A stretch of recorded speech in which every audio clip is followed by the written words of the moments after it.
My name is Ariadne Thornton. I was 20 years old the afternoon my parents walked into an Anchorage data center with a lawyer to declare me mentally incompetent. They stood between two rows of cooling servers and handed me a petition for emergency conservatorship. My mother smiled and told me it was for my own protection. My father stared at my work boots. They wanted a judge to freeze my bank accounts and hand them control of a $250,000 innovation scholarship I had earned 6 months prior. They expected me to panic.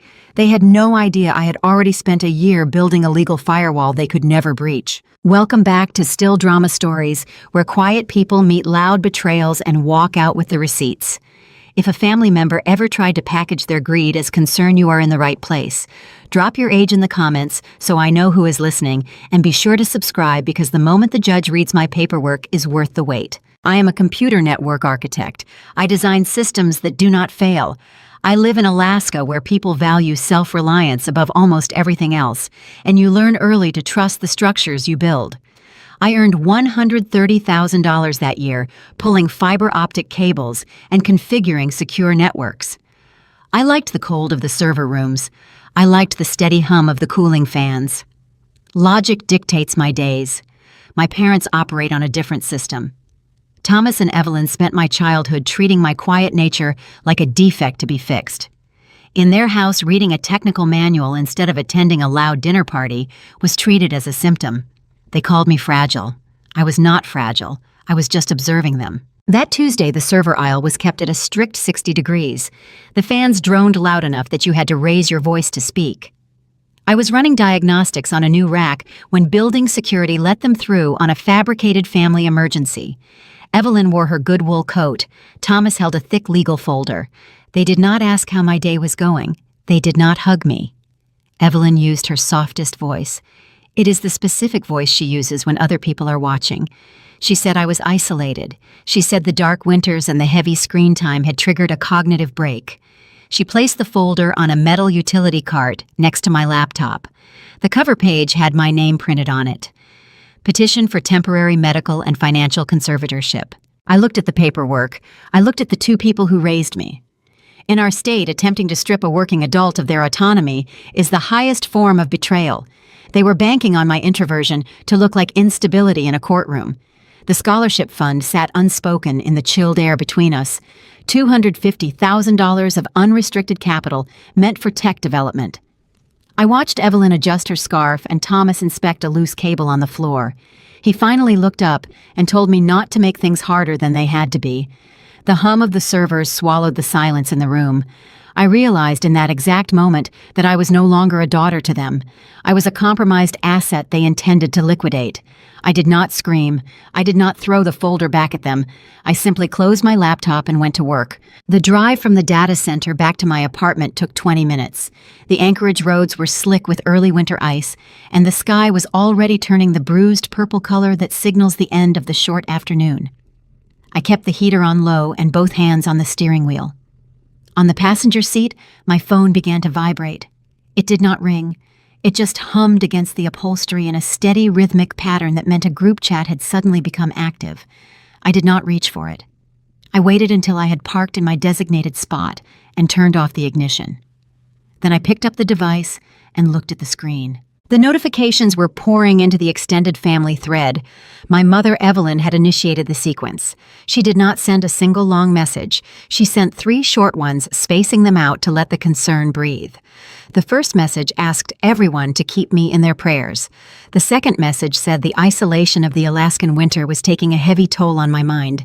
The third message stated that she and Thomas were stepping in to secure medical help before I hurt myself. I sat in the cold car and watched the screen. My Aunt Sarah replied within 4 minutes. She posted a crying face icon and asked what had happened. My Uncle David typed a long paragraph about how he had always worried about me living alone up here, spending all my time staring at screens instead of getting outside. In Alaska, there is a specific cultural currency tied to physical endurance. People respect you if you chop your own wood or pull salmon out of freezing rivers or hike mountains in the dark. They do not know what to do with a woman who builds server architectures and writes security protocols. My parents had spent my entire childhood weaponizing that cultural disconnect. When I was 12, I asked for a motherboard components kit. Thomas looked at it like I had asked for something shameful. He told my mother I needed to be pushed outside to toughen up. They framed my analytical mind as a defect. They treated my preference for quiet rooms and complex code as a symptom of fragility. Now they were using that lifelong fiction as the foundation for a legal strike. More messages arrived. Cousins chiming in with pity. Extended relatives offering to bring casseroles to my parents to support them during this trying time. I opened the application and tapped the information icon to view the read receipts. I am a network architect, and I analyze the flow of information. I watched the timestamps populate next to each relative's name. I tracked the exact minute my aunt swallowed the lie. I noted the second my cousin accepted the narrative that I was broken. It was fascinating in a clinical way to watch a virus propagate through a human network. Evelyn was seeding the environment. She was creating a digital paper trail of communal concern. When they eventually stood in front of a judge, they would print out these messages to prove that an entire network of people believed I was losing my grip on reality. The instinct for most people in that situation is to fight back. The impulse is to type a furious response defending your sanity. I felt the urge rise in my throat. I wanted to type my salary into the chat. I wanted to list the scale of the fiber optic projects I manage. I wanted to call them liars. But I stopped myself. I took a slow breath and let the cold air fill my lungs. If I responded with anger, they would call it mania. If I typed in capital letters, they would present it as a symptom of emotional instability. If I listed my accomplishments, they would call me delusional. The trap was perfect. Any emotional reaction I provided would simply become fresh evidence for their court filing. They were starving for a hysterical response to validate their competency claim. I decided right then to starve them of everything. I did not reply to the group chat. I did not leave the group chat either because a person handling a threat does not throw away the surveillance feed. Every message Evelyn sent was a data point. Every response from an uncle was a documented piece of their strategy. I put the phone on silent and stepped out of the car. I walked up the stairs to my apartment on the second floor. My living space is a reflection of how my brain works. The walls are painted a stark, clean white. The furniture is functional and sparse. In the corner sits my home server rack blinking with steady green lights. It is not the home of a woman losing her mind. It is the home of a professional who controls her environment. I locked the front door behind me and threw the deadbolt. Then I began the physical and digital lockdown of my life. I started with the physical perimeter. I replaced the standard screws in the door hinges with 3-inch steel screws. I logged into the building management portal and formally revoked the emergency access permissions for my unit, ensuring the landlord could not be talked into opening my door for a crying mother. I adjusted the angles on my doorbell camera to capture the entire landing and upgraded the cloud storage capacity to retain footage for a full year. Then I moved to the digital perimeter. I treated my family exactly like a hostile breach from a foreign entity. You do not negotiate with a breach. You isolate the infected nodes. I audited every online account associated with my name. I changed passwords on my banking portals, my medical patient portals, and my utility bills. I enabled hardware token authentication for my email. I scrubbed my social media accounts of any location data or routine schedules. I severed every invisible cord that connected my independent life to the people who claimed they owned me. I understood that to defeat a gaslighting campaign built on vague accusations of mental decline, I needed to build a fortress of mundane, verifiable sanity. I could not just be competent at work. I had to document my competence in every corner of my existence. I established a rigid, unyielding routine. I woke up at 5 in the morning every day. I recorded my sleep data on my fitness tracker. I saved the receipts from my grocery runs, proving I was purchasing balanced meals and fresh produce. I checked into my local gym at the exact same hour 4 days a week. At the data center, I made sure my code commits were flawless and submitted ahead of schedule. I volunteered to lead the morning briefings just so my supervisors would have a daily record of my articulate professional demeanor. I was generating a mountain of boring, undeniable proof of life. The family group chat continued to hum throughout the week. Evelyn escalated her performance. She posted that I was refusing to answer my door. She typed that her heart was breaking because I was pushing away the people trying to save me. I read every word while drinking tea at my kitchen table. I felt a strange sense of detachment. I was watching a woman perform grief for an audience of enablers. They truly believed my silence was a symptom of my collapse. They thought I was sitting in the dark, paralyzed by the Alaskan winter. They did not realize my silence was a tactical choice. I was letting them expend their energy building a house of cards while I poured concrete. By the end of the week, the temperature outside had dropped into the single digits. The snow began to fall thick and heavy, piling up against the window panes. The city of Anchorage went quiet under the white blanket. Inside my apartment, the ambient temperature was a perfect 70 degrees. I sat at my desk and watched the dual monitors glow in the dim room. I had secured the perimeter. I had isolated the threat. I had gathered my proof of function. But a network architect knows that securing the walls is only the first step of incident response. The next step is finding the root cause. You have to discover how the breach originated and why the threat actors chose this specific moment to attack. Evelyn and Thomas had treated me with mild disdain for 2 decades. They had never once tried to legally bind me before. The conservatorship petition and the sudden interest in my medical autonomy were new tactics.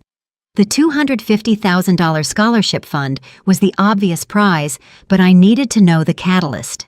People do not orchestrate a complicated legal strike unless they are operating under a tight deadline. I needed to understand their timeline. I reached for my keyboard and cracked my knuckles. I pulled up a secure search terminal and prepared to run a silent audit on my own parents. I needed to find the math they were trying to hide. The coffee in my mug had gone cold hours ago. I sat at my kitchen table surrounded by the steady hum of my server rack and the rhythmic blinking of a single green light on my router. Outside my window, the Anchorage night was a wall of black ice and driving snow.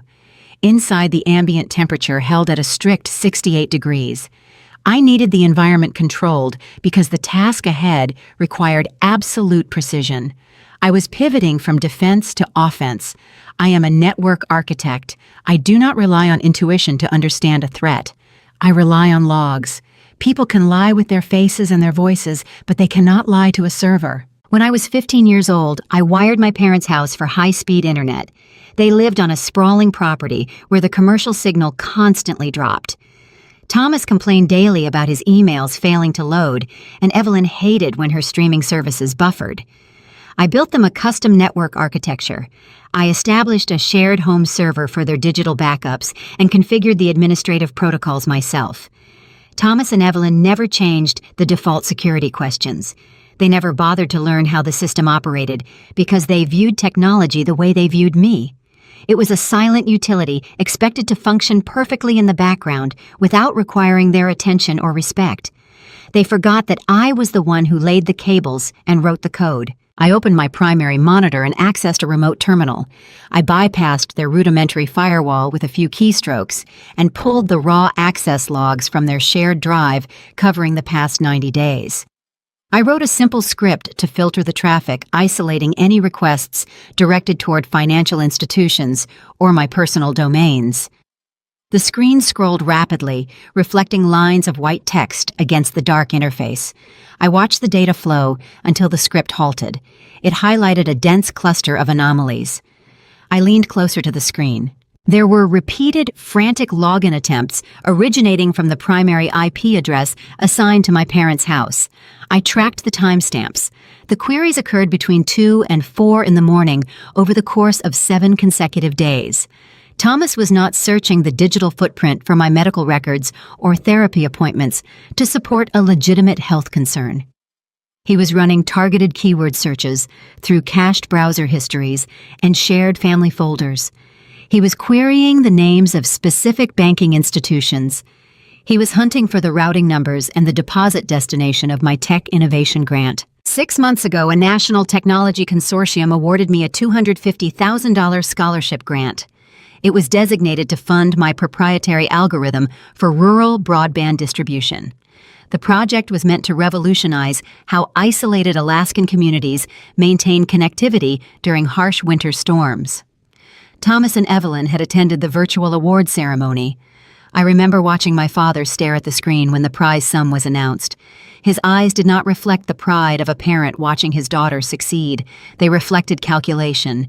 He had memorized the figure. I traced the timeline of his midnight searches. He started looking for my financial routing numbers exactly 4 days before Evelyn began posting her tragic messages in the family group chat. The narrative of my declining mental health was constructed only after Thomas failed to breach my bank accounts digitally. The conservatorship petition they handed me in the data center was not a rescue mission, it was a heist. I needed to understand the catalyst. People do not orchestrate a complicated legal strike against their own child unless they are operating under a severe deadline. I opened a new terminal window and navigated to the Alaska State Public Records database. I bypassed the consumer interface and queried the county recorder ledgers directly. Thomas had always projected the aura of a rugged frontier capitalist. He purchased commercial real estate in Juneau, leveraging one property to acquire the next.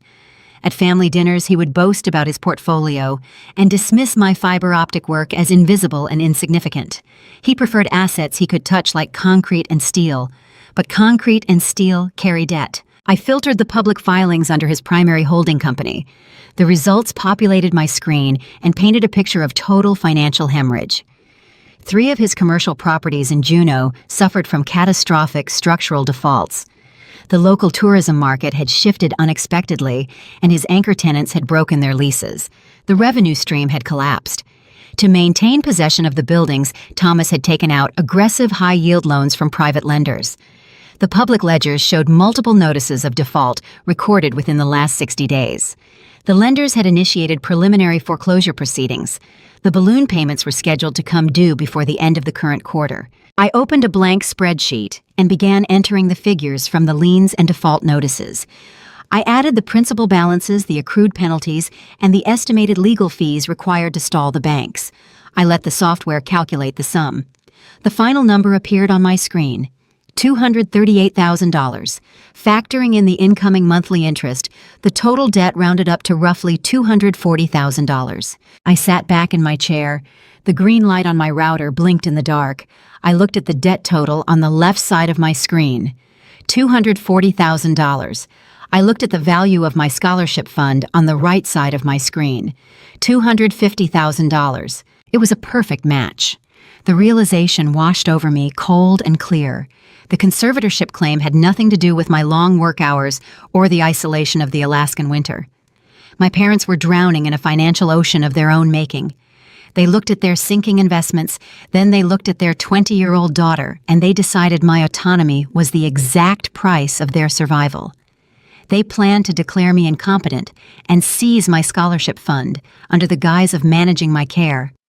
They intended to use my money to pay off their commercial real estate debts and pocket the difference. In our state, survival relies on trusting the people on your team. You do not leave someone stranded in the snow to save your own supplies. My parents had violated the deepest social contract we have. They preyed upon their own blood out of sheer greed. They weaponized the legal system to strip me of my human rights simply because my bank account represented a convenient bailout. A lesser person might weep at the discovery. I did not shed a single tear. Crying clouds your vision, and I needed to see the data clearly. The betrayal did not break my spirit. It clarified my purpose. I was no longer dealing with a tragic family misunderstanding.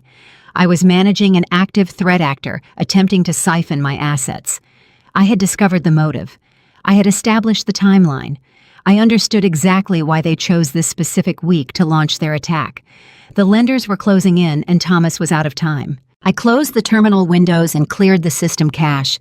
I stood up and walked to the kitchen to pour the rest of the cold coffee down the sink. I needed to contact my attorney and adjust our defensive architecture. I needed to prepare these exhibits for the judge. Before I could reach my phone, a sharp knock echoed through my apartment. I walked to the security monitor mounted by the door and checked the live camera feed. It was not the police. It was not my parents. Standing on my welcome mat, brushing snow off his jacket and holding a bag of my favorite coffee beans was my older brother, Liam.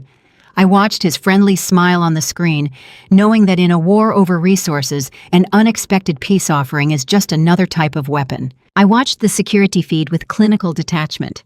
Liam stood on my welcome mat. He wore a lightweight designer parka that looked entirely inadequate for an Anchorage winter.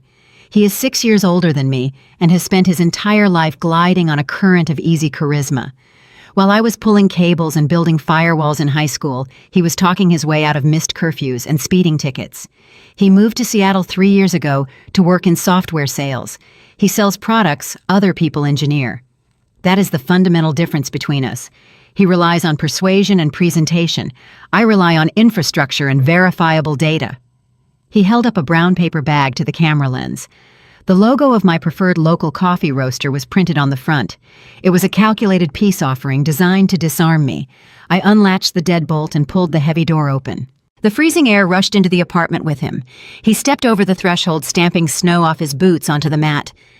He did not look around the living space with the frantic concern of a brother worried about his sister suffering a cognitive break. He scanned the room, assessing the financial value of my equipment. His eyes lingered on the server rack in the corner before snapping back to me. He handed me the bag of coffee beans with a practiced, sympathetic smile. He said he caught the first flight out of SeaTac when he saw the family group chat erupt with Evelyn's messages. He claimed he knew our parents were escalating things out of proportion, and he wanted to check on my well-being himself. I took the coffee. I invited him to sit on the sofa. I did not offer to take his coat. I did not offer him a warm drink. I sat in the armchair opposite him, keeping the solid oak coffee table between us as a strict physical boundary. Liam leaned forward, resting his elbows on his knees. He deployed his best active listening posture. He told me Evelyn and Thomas were acting irrational. He validated my frustration. He said they did not understand how modern tech careers operated, and they were confusing my deep focus with severe depression. It was a highly effective rhetorical technique. By aligning himself with my perspective, he was attempting to lower my defensive protocols. He played the role of the rational mediator, bridging the gap between two extremes. In a state that values independence, he framed their actions as an unfortunate overreach by concerned elders. He said, court battles drag on for months and drain bank accounts. He said he wanted to save me from that grinding public spectacle. He reached into the inner pocket of his jacket. He pulled out a crisp manila envelope and laid it on the glass surface of the table. He slid it toward me with the tips of his fingers. He called it a simple compromise. I looked down at the paper protruding from the envelope. The bold heading read, Temporary Medical Power of Attorney. The document named Liam Thornton as the primary authorized agent. He kept talking, his voice smooth and reassuring. He suggested I sign it just for 90 days.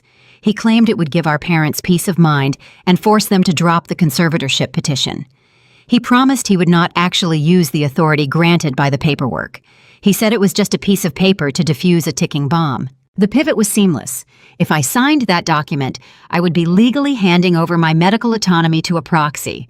Under Alaskan law, a medical power of attorney grants the agent the right to access protected health records. It grants the authority to consent to psychiatric evaluations. With a single stroke of a pen, he could authorize the exact medical holds our parents needed to freeze my assets. I kept my face blank. As he spoke, he placed his mobile phone face up on the table next to the envelope. The screen was dark. A moment later, the screen illuminated. A notification banner appeared on the locked display. The sender name was Thomas. The message preview contained 5 short words. Did she sign it yet? I stared at the glowing rectangle. I did not blink. The entire architecture of the ambush snapped into perfect focus. Liam was not here to rescue me from a courtroom. A last-minute flight from Seattle to Anchorage costs a significant amount of money. Liam lived well beyond his means in a city known for high rent. He frequently joked about his credit card balances at Thanksgiving dinners. Thomas needed $240,000 to save his commercial properties in Juneau from foreclosure. My scholarship fund was $250,000. There was a $10,000 margin. That margin was sitting on my sofa wearing a designer parka. They had promised him a cut of my scholarship to act as the Trojan horse. He was the backdoor payload designed to bypass my security measures. I did not yell. I did not throw the bag of premium coffee at his head. Raising my voice would only provide him with an audio recording of the instability he came to document. Anger is a predictable metric. Calmness is terrifying because it gives the opponent nothing to measure. I reached out and placed my index finger on the center of the temporary medical power of attorney. I slid it back across the table until the edge of the paper bumped against his phone. I looked directly into his eyes. I kept my voice flat and even. I told him I would not be signing away my civil rights today or any other day. I told him his flight was a poor return on investment. The easy charm vanished from his face. The muscles in his jaw tightened. The sympathetic brother evaporated, leaving behind a man who had just realized his anticipated payday was canceled. The facade cracked, revealing the same frantic entitlement that drove our parents. He stood up.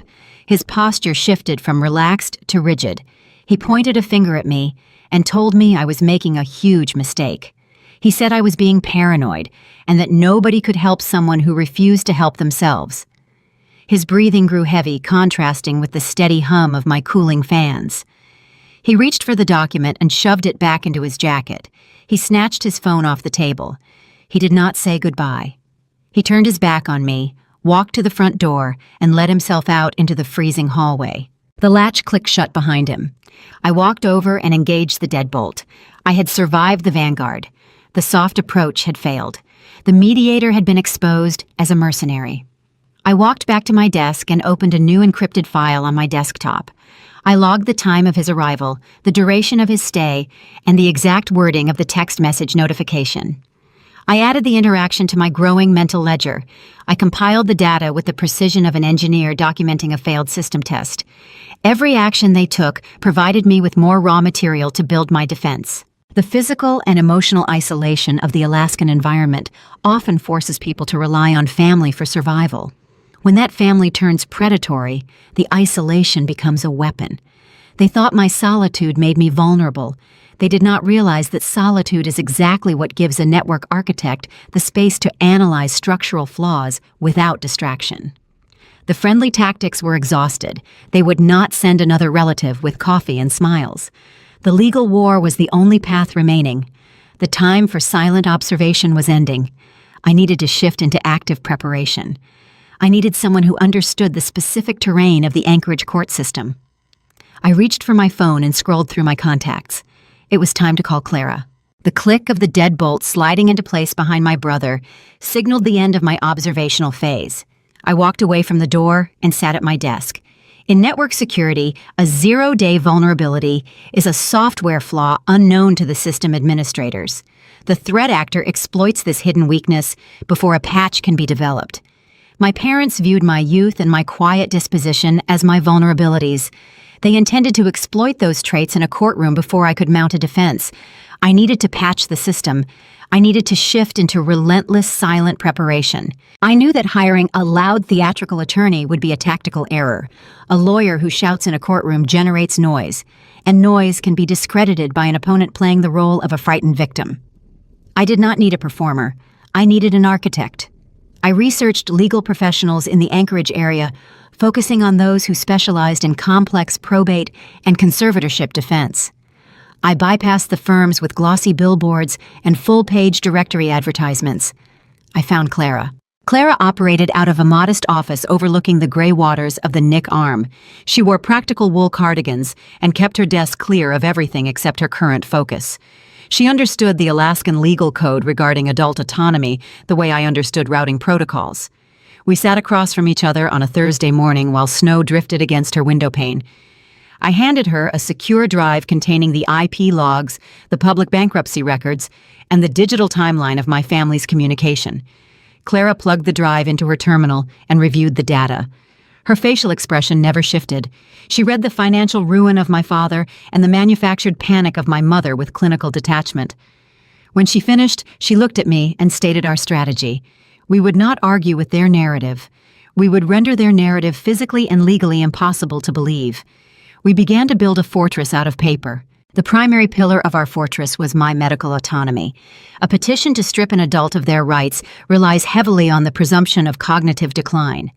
Evelyn had saturated the family network with claims of my mental fragility. To neutralize that angle, I scheduled appointments with 2 independent board-certified psychiatrists in the city. I did not use my insurance to avoid creating a trail my parents might uncover. I paid out of pocket. I walked into those sterile clinical offices and submitted to rigorous psychological evaluations. The doctors tested my memory, my reasoning, my emotional regulation, and my executive function. They asked probing questions about my lifestyle, my isolation, and my family dynamics. I answered them with the same flat cadence I used to brief a server outage.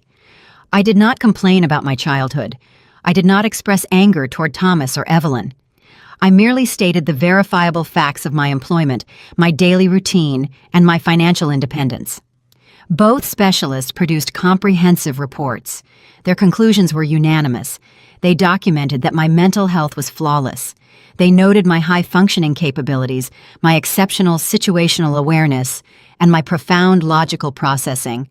The ink on their signatures formed an impenetrable shield around my mind. The secondary pillar was my financial and professional competence. I contacted the Human Resources Department at the data center and requested official copies of my employment contracts. These documents detailed my $130,000 annual salary and my specific technical responsibilities. I pulled my quarterly performance reviews. My supervisors had documented my ability to handle high-stress deployments, manage complex logistical schedules, and troubleshoot critical infrastructure under severe deadlines. I downloaded my banking statements from the past 3 years. The ledgers showed a pristine credit history, 0 missed payments, and a diverse, steady investment portfolio. I presented a paper trail proving that a 20-year-old woman was managing a 6-figure income with absolute precision. I balanced my budget down to the final cent. No judge could examine that financial record and deem me incapable of handling my own resources. The narrative of the helpless, confused girl was dismantling itself under the weight of my ledgers. While Clara organized the legal exhibits, I continued to work my 60-hour weeks. I did not take a leave of absence to process the betrayal. I channeled the grief into the physical labor of my profession. I spent my days outside the city limits laying fiber optic lines in sub-zero temperatures. The frozen Alaskan earth required heavy trenching equipment, and the biting wind cut through my insulated gear. The manual labor felt pure and uncomplicated. When a cable is spliced correctly, the signal flows. When it is spliced poorly, the connection fails. There is no gray area in structural engineering. The frozen ground did not care about the commercial real estate debts my father accumulated. The fiber strands did not care about the weeping emojis my mother posted online. I focused entirely on the tangible reality of the infrastructure I was building. The physical exhaustion in my muscles at the end of each shift served a vital purpose. It anchored me to the physical world and allowed me to sleep without dreaming. I was transmuting the sorrow of losing my family into miles of stable connectivity for rural communities. The work sustained me while the lawsuit loomed. The final pillar of our defense was the offensive data collection. Clara and I organized the evidence of their true motives into a chronological sequence. We placed the time-stamped record of my brother visiting my apartment next to Thomas and his commercial real estate default notices. We correlated the exact dates of the loan balloon payments with the day they ambushed me in the server room. The timeline painted an undeniable picture of a targeted financial extraction.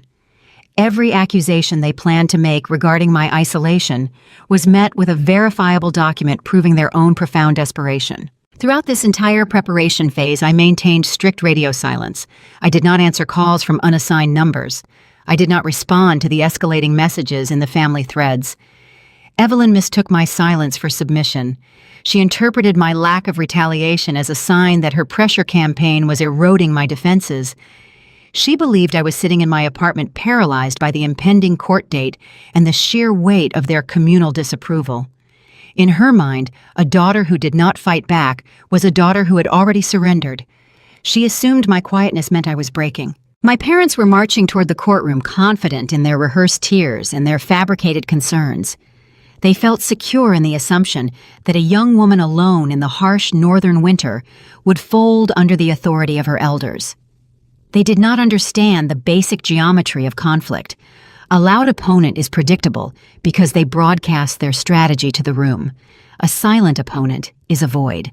They had no idea that a quiet woman holding a meticulously organized folder of verified documents is the most dangerous entity they could ever encounter. I had secured my medical standing. I had proven my financial literacy. I had mapped their bankruptcy in plain text. But the true failsafe rested on a structural decision I had made a full year before they ever planned their attack. The legal preparations Clara and I assembled were formidable, but they were merely secondary defenses. The primary architecture protecting my life had been poured long before my parents ever drafted their petition. In the field of network engineering, you learn that a system without redundancies is a system designed to fail. I learned this principle from a man named Elias. Elias was 65 years old and had wired half the Alaskan interior before I was even born. He operated out of a corrugated metal shed in Fairbanks, surrounded by miles of frozen tundra. He did not care about corporate credentials or polite conversation. He cared about uptime and resilience. During my apprenticeship, Elias taught me that the environment will always find your weakest point. If an ice storm severs your main fiber line, your secondary microwave relay must activate instantly. You build the backup before you turn on the power. You anticipate the breach before the threat actor even knows your network exists. I applied that strict structural logic to my personal life because I had studied my mother for 2 decades. Evelyn possessed a specific talent for absorbing other people's resources while framing the extraction as a favor. When I was 16, my paternal grandmother passed away. She left me a modest college fund tucked into a standard savings account. It was not a fortune, but it was enough to cover 2 years of state tuition. Evelyn convinced my father to drain the account to finance a sprawling remodel of their kitchen. She stood in front of the torn-down drywall and claimed a better home environment was an investment in my overall well-being. I watched my future vanish into imported granite countertops and custom cabinetry. I learned early that shared blood does not function as a security protocol. To my parents, my assets were merely an extension of their own wallet. When the National Technology Consortium awarded me the $250,000 innovation grant 14 months ago, the notification did not bring me joy. It brought a cold spike of adrenaline. $250,000 is a beacon. In the wild, a beacon attracts predators. I knew that the moment Evelyn and Thomas realized I possessed unsecured capital, they would find a way to access it. They would justify the seizure as family sharing or parental management. The money was a vulnerability sitting in plain text, waiting to be exploited. I refused to let my algorithm funding suffer the same fate as my college savings. I did not deposit the funds into a traditional bank account. I took a week of personal time and traveled down to a specialized financial attorney in Juneau. I instructed the firm to construct a blind, irrevocable trust. In the realm of estate planning, an irrevocable trust is the equivalent of casting a hard drive in solid concrete. Once the asset is transferred, the creator relinquishes direct control. The structure cannot be altered, amended, or dissolved without a complex judicial order. I appointed a neutral corporate trustee to manage the principal. I established myself as the sole beneficiary, but I deliberately removed my own ability to liquidate the funds on a whim. The money could only be disbursed for approved technical projects and specific verified living expenses. I locked the capital behind a legal firewall that I could not dismantle even if I tried. It was the ultimate failsafe. By stripping myself of the power to hand over the money, I removed any incentive for someone to force my hand. The physical manifestation of this foresight sits inside a fireproof safe bolted to the floor of my bedroom closet. The trust document itself is printed on thick, heavy parchment. At the bottom of the final page rests an embossed gold seal, marking the official notarization. I run my thumb over the raised ridges of that seal whenever I need to remind myself that my foundation is secure. That pebble of gold foil represents a promise I made to my own future. It guarantees that no one can ever trade my potential for their comfort. It is the artifact of my independence. This structural decision altered the entire geometry of the current battlefield. My parents had hired Victor Pierce to secure a conservatorship. They were spending thousands of dollars in hourly legal fees. They were burning through their remaining credit to fund an aggressive litigation strategy. They operated under the assumption that winning control over my medical and financial decisions would automatically hand them the keys to my bank accounts. They did not understand the mechanics of the trust. A conservator can only manage assets owned directly by the ward. I do not own the scholarship money. The trust owns the scholarship money. Even if Thomas and Evelyn somehow convinced a judge that I was suffering a catastrophic cognitive collapse, they would inherit nothing but the right to manage my daily schedule. The $250,000 was legally isolated. They were hunting a ghost. I had allowed them to commit their dwindling resources to a futile war. I owned the high ground, and I was simply watching them expend their energy climbing the wrong hill. They believed they were cornering a vulnerable girl in the dark. They were actually bankrupting themselves against an empty vault. The sheer elegance of the trap brought a quiet satisfaction to my isolated evenings. I watched the snow fall outside my window and drank my coffee knowing the math was already settled. But a cornered threat actor rarely retreats when their initial attacks fail. The silence from my end was driving Evelyn toward a new level of desperation. A digital assault had not worked. The emotional manipulation through my brother had failed. The legal threats were pending, but Thomas needed cash immediately to appease his commercial lenders. They required a physical escalation to force an interaction. They needed an official record of my instability to bolster their impending courtroom performance. If I would not open my door to a smiling brother, they would find a way to compel the door to open. They needed an authority figure to validate their narrative of a daughter in crisis. I monitored my security feeds and maintained my rigid schedule. I knew the next breach attempt would not arrive carrying coffee. It would arrive wearing a badge. The red and blue lights of an Anchorage patrol cruiser reflected against the frost on my living room window pane. I stood perfectly still in the center of my apartment and watched the rhythmic flashes paint the snowbanks outside. A moment later, a heavy authoritative knock echoed through my front door. It was not the hesitant tapping of a neighbor or the hurried knock of a delivery driver. It was the precise, measured pounding that distinguishes law enforcement. I walked to the security monitor and checked the feed. 2 uniformed officers stood on my landing, their breath plumed in the freezing air and their hands rested cautiously near their duty belts. I understood the tactic before I even touched the deadbolt. My mother had exhausted her digital smear campaign and her attempts to use my brother as a proxy mediator. Because my silence starved her of the erratic reaction she required for her court filing, she decided to manufacture a crisis. Evelyn called emergency services for a welfare check. She weaponized a public system by reporting that her 20-year-old daughter was barricaded inside an apartment suffering a psychological break and threatening self-harm. She intended to generate a police report detailing my supposed instability. Evelyn has a long history of utilizing authority figures to enforce her preferred narratives. When I was 14, I won a regional coding competition. The prize included a summer placement at a university lab. Evelyn did not want to drive me to the campus every morning. Instead of admitting her inconvenience, she called my high school guidance counselor and claimed I was suffering from severe social anxiety and could not handle the pressure of the program. She used a school official to cancel my placement and framed the sabotage as an act of maternal care. She writes scripts for the people around her, and she expects everyone to read their assigned lines. Now she was casting the Anchorage Police Department in her latest production. I did not change out of my work clothes. I wore a tailored navy button-down shirt and dark trousers. I smoothed my collar, took a slow breath, and unlocked the door. I pulled it wide open and stood in the frame. The officers tensed slightly, anticipating chaos. They expected to encounter a disheveled, frantic young woman trapped in a squalid environment. Instead, they found a calm professional standing in a brightly lit, immaculate living space. The lead officer introduced himself and stated they received a distressed phone call from my mother. He said she reported I was in immediate danger and refusing all contact. I did not sigh or act exasperated. Alaskan etiquette dictates a specific hospitality when dealing with people working in the harsh winter conditions. I stepped back and invited them inside out of the freezing hallway. I walked to my pristine kitchen counter and poured 2 cups of fresh hot coffee from the carafe I had brewed earlier.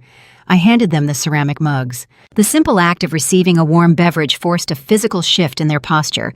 Their shoulders dropped. The defensive tension left the room. They glanced around my apartment, taking in the stark white walls, the tidy furniture, and the server rack humming quietly in the corner. The younger officer noted the large whiteboard mounted near my desk, mapping out my current fiber optic deployment schedules and project milestones. The environment projected relentless order. I asked the lead officer to specify the exact nature of the claims my mother made. He consulted his notepad and read that I was unemployed, isolated, and expressing thoughts of ending my life. I treated the officer like a structural auditor reviewing a schematic. I retrieved a clean folder from my desk drawer.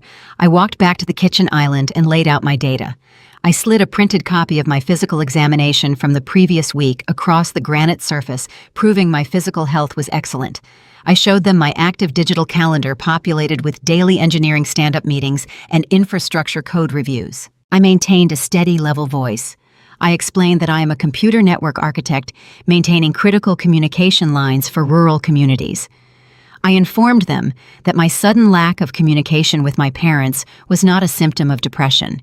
It was a strict boundary implemented to protect myself from a financial extortion attempt. I stated that my father was facing commercial real estate foreclosure in Juneau, and they were fabricating this mental health crisis to seize my scholarship fund. To verify my claim, I unlocked my mobile phone and opened my voicemail application. I placed the device on the counter and played the last 3 messages Evelyn left. Her voice filled my quiet apartment. The audio revealed her escalating demands for control. She alternated between cold directives and thinly veiled threats about impending court dates. There were no mentions of self-harm in her messages. There was only a furious demand for my compliance. The officers listened to the recordings in silence. The older one took a sip of his coffee and shook his head a fraction of an inch. Police respond to domestic disputes disguised as emergencies every single week. They recognize the distinct tone of a controlling relative. They realized instantly that they had been manipulated by a desperate parent. The lead officer closed his notepad and set it on the counter. He apologized for the intrusion.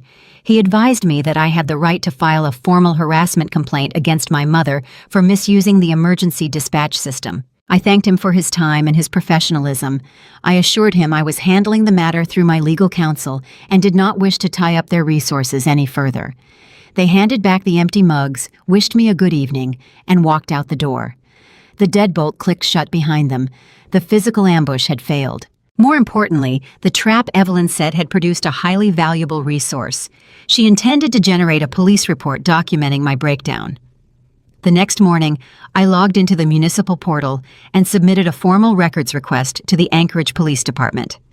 I paid the standard administrative fee and secured a certified copy of the incident log from the previous night. The document arrived in my secure inbox a few hours later. I read the responding officer's notes with clinical satisfaction. He documented that the residence was secure, sanitary, and well-maintained. He noted the subject was lucid cooperative and actively employed in a high-level technical field. In his final remarks, he officially stated that the reporting party appeared to be utilizing emergency services to mediate a civil financial dispute. Evelyn handed me a certified government document proving her own malice. I forwarded the digital file to Clara, my attorney. We printed the report and placed it directly into our manila folder. My parents had exhausted their interpersonal tactics and their attempts to use public services as a weapon. They realized their emotional warfare was yielding 0 results against a target that refused to engage. They could not rely on brute force or social pressure anymore. They had to escalate to formal legal intimidation. The quiet audit phase of my life was officially over. The direct assault was beginning.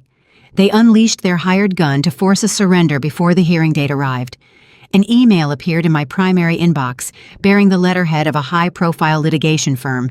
The signature at the bottom belonged to Victor Pierce. The message contained a dense, threatening ultimatum, demanding I relinquish control of my assets or face ruin. The true legal battle had just arrived at my digital doorstep. The notification pinged on my secondary monitor shortly after the Anchorage police officers drove away from my building. I opened the encrypted mail client and viewed the sender information. The name Victor Pierce populated the header. He is a prominent figure in the local legal ecosystem. He does not specialize in the delicate nuances of family law or the protective parameters of estate planning. He is a litigator who handles hostile corporate takeovers and aggressive divorces. His reputation is built on collateral damage. Thomas and Evelyn had bypassed mediation and hired a demolition expert. I noted the timestamp on the message. They likely authorized his retainer using high-interest credit, believing the payout from my scholarship fund would cover his exorbitant fees. They were gambling their remaining liquidity on his ability to frighten me into submission. I opened the message and read the contents with clinical detachment. The email was a masterpiece of manufactured intimidation. It spanned 4 pages of dense legal terminology designed specifically to disorient a layperson. Victor utilized phrases like fiduciary injunction and involuntary psychiatric commitment. He cited obscure precedents and listed the devastating legal consequences of defying his clients. He did not ask for a meeting. He issued an ultimatum. He demanded that I voluntarily surrender temporary control of my financial assets and submit to a residential treatment program chosen by my parents. If I failed to comply by noon on Friday, he promised to file a public petition that would expose my supposed cognitive decline to the entire state. He outlined the specific collateral damage I would suffer. He threatened a humiliating open competency trial. He noted that the proceedings would become public record. He heavily implied that the media would gain access to the filings, framing my success as a fluke and my current state as a tragic breakdown. He explicitly stated that this public spectacle would permanently destroy my professional reputation. In my industry, a network architect must maintain absolute reliability and often requires security clearances to manage sensitive communications infrastructure. A publicized mental health crisis, even a fabricated one, can cause clients to terminate contracts instantly. Victor knew exactly where my livelihood derived its value. He aimed his weapon directly at my career. It was the ultimate bluff. In the realm of cybersecurity, we classify this type of behavior as a ransomware attack. A hostile entity infiltrates the periphery of a system, locks down access to vital functions, and demands immediate payment under the threat of catastrophic data destruction. The goal of ransomware is to induce panic. The attacker banks on the victim feeling so overwhelmed by the potential loss that they pay the ransom before verifying if the attacker actually controls the data. Victor Pierce was applying this exact digital extortion tactic to a civil dispute. He operated under a set of fundamental assumptions regarding my demographic profile. He assumed a 20-year-old woman navigating an elite male-dominated tech field suffered from deep imposter syndrome. He calculated that my quiet demeanor translated to a fear of confrontation. He believed the mere prospect of standing in a crowded courtroom having my mental fitness debated by men in suits would cause me to break. He expected me to call his office in tears. He anticipated a desperate negotiation where I would beg for terms and ultimately concede control of the Capitol just to make the terrifying spotlight go away. Thomas and Evelyn had provided him with a flawed schematic of my personality.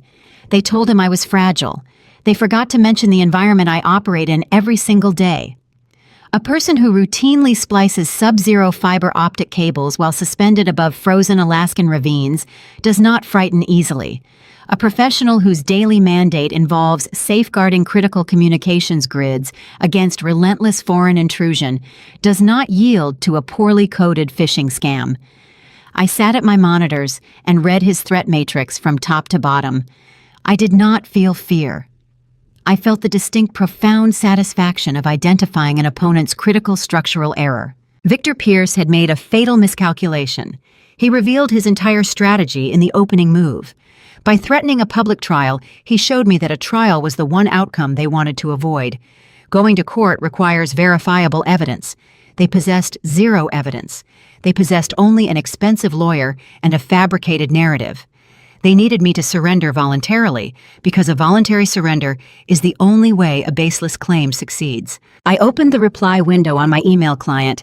I did not copy Clara, my attorney, on the initial draft. I wanted Victor to receive the response directly from his intended target.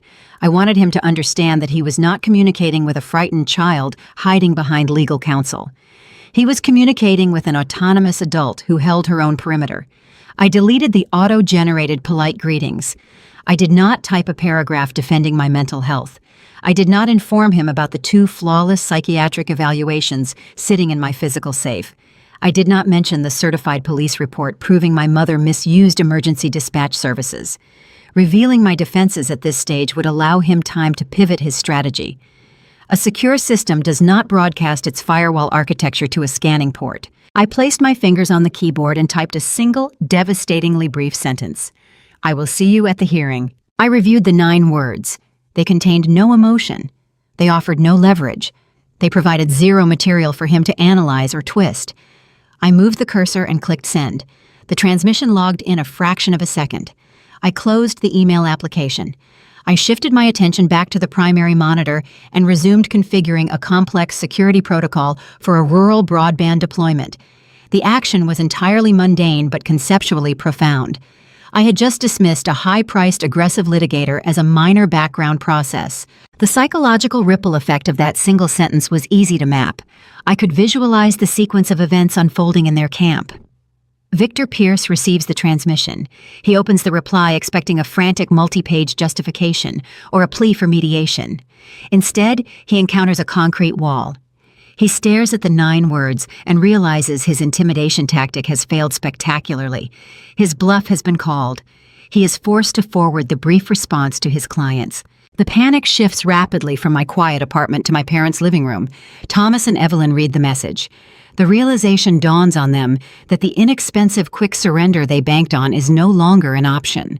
They are now legally and financially committed to a war they never actually intended to fight.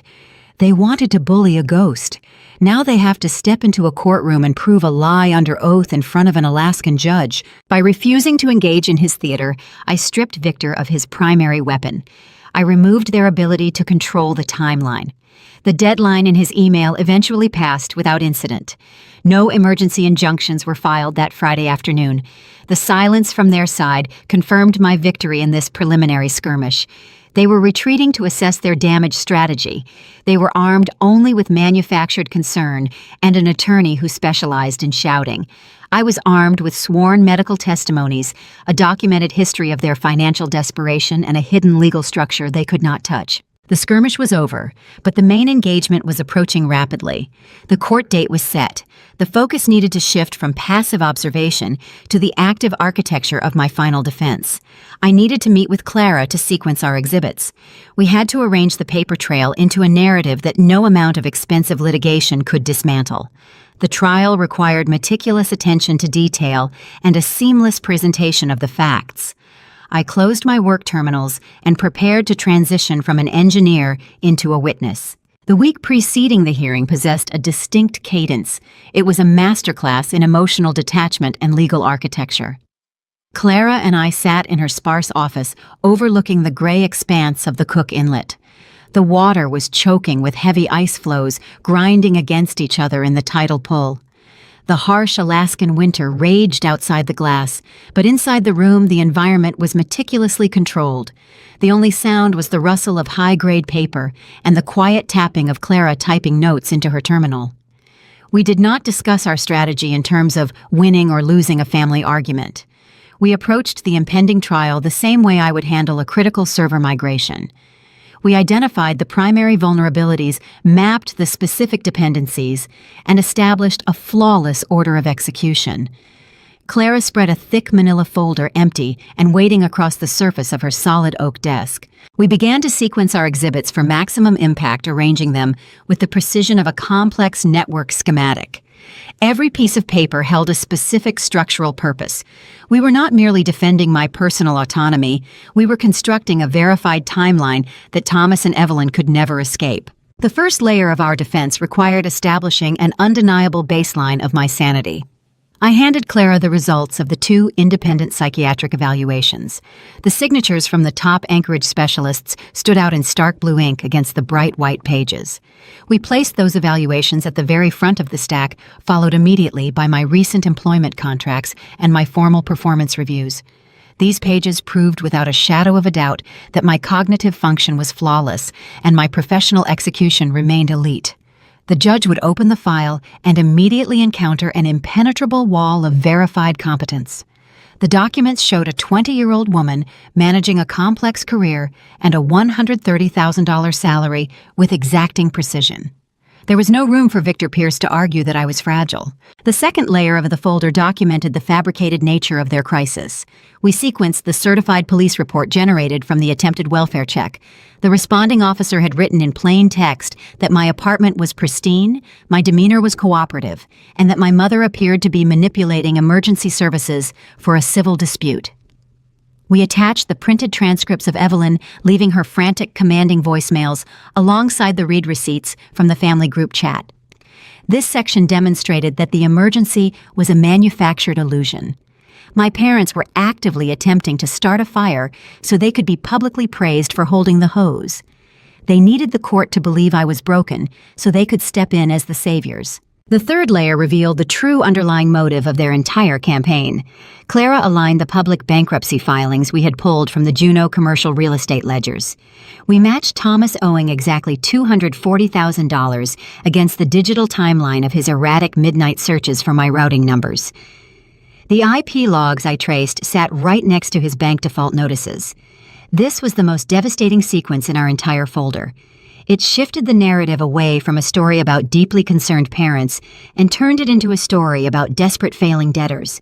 They needed my scholarship fund to prevent their own financial ruin. Looking at the numbers printed on the page, I took a moment to reflect on the specific culture of the state I call home. Alaska is known as the last frontier. It is a place that demands rugged self-reliance. Survival up here depends on your own preparation, anticipating the long, cold stretches, and trusting the physical structures you build yourself. In a landscape that prizes fierce independence and personal responsibility, claiming a competent adult is vulnerable just to steal their resources is the ultimate violation of our social contract. My parents had abandoned the basic tenets of human decency out of sheer, unchecked greed. They looked at their own daughter and saw nothing but a bailout fund. As we moved through the stack of documents, a sudden minor conflict flared inside my chest. It was not a legal obstacle. It was an emotional echo. A part of my brain consisting of the residual wiring of a loyal daughter wanted to pick up the phone and dial their number. The temptation to confront them washed over me in a sudden wave. I wanted to demand an explanation. I wanted to scream into the receiver and ask why my autonomy meant so little to the people who raised me. I wanted to force Thomas to admit his commercial failures and make Evelyn acknowledge her profound cruelty. The urge was sharp and compelling. I stared at my phone resting on the edge of the desk. I knew I could end the suspense right now. I could show them the hand I held and watch their unearned confidence shatter in real time. I took a slow, deep breath and examined the feeling with clinical distance. I realized something profound sitting in that quiet office. I was no longer grieving the loss of my parents. The sorrow had evaporated days ago, replaced by cold logic. I was simply managing an external threat. Confronting them would offer a brief spike of emotional satisfaction, but it would introduce an unpredictable variable into a perfectly controlled environment. If I yelled, they would record it. If I demanded answers, they would twist my words to support their narrative of a hostile, paranoid daughter. I suppressed the urge and pushed the phone away. A scream can be interrupted. A document cannot. I reached into my secure bag and pulled out the final exhibit, the trust document. The paper was heavy parchment carrying the embossed seal of the corporate trustee.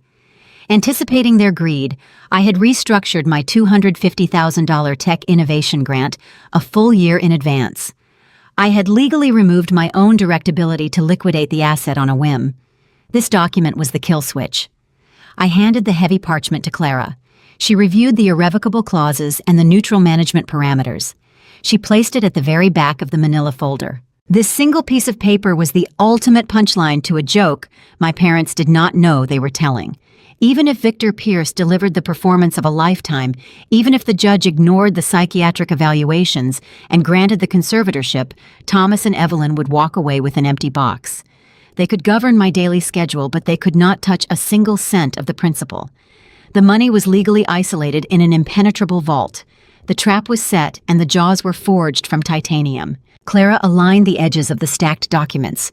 She tapped them against the oak desk until they formed a perfect uniform block. She slid the entire schematic into the manila folder and folded the top flap over.